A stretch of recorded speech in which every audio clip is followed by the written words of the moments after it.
Now, I think maybe my love affair with Vice started because, I mean, let's face it, my last name is Hogshead. You know, it's my real name that I grew up. This is not a stage name. And when I was growing up and I would get beat up on the playground for my real name, I would go in, I'd sob to my mother, and she would say, you know, it's the thing about your name that makes it quirky and makes it different. The thing about it that you hate about it now, it's going to be the reason why you're going to love it later. And of course, I didn't believe her at all, and my sister and I would look through the white pages, you know, all the names, Smith, Jones, Sally Jones. That would be hot, right? Well, it continued on the fact that fascinating things tend to be polarizing and they tend to break through in a very different way. When I was 7, my sister was the #1 ranked swimmer in the world in her event. And have you heard of this thing called the Olympics? Yeah, she went to those. 3 gold medals and a silver. Then there was me. Oh, enough about her. I grew up with people like...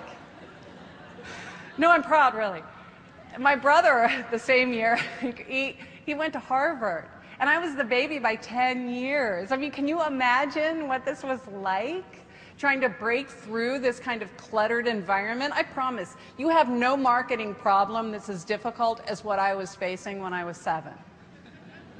So my business card says, a hogshead is a barrel that holds 62 gallons. So what's your last name, smartass?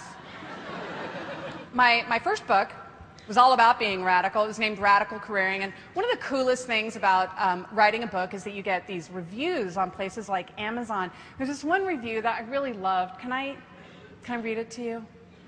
Thank you. Okay. This is really 5 stars. This is a good one. For years, job dissatisfaction has escalated. Loyalty to the company and/or boss has evaporated. Pension plans are shaky. Sally Hogshead has given the insights and the plans to level the playing field. That, my friends, is a great review, right? Right? What if I told you my dad wrote it? No, check this out.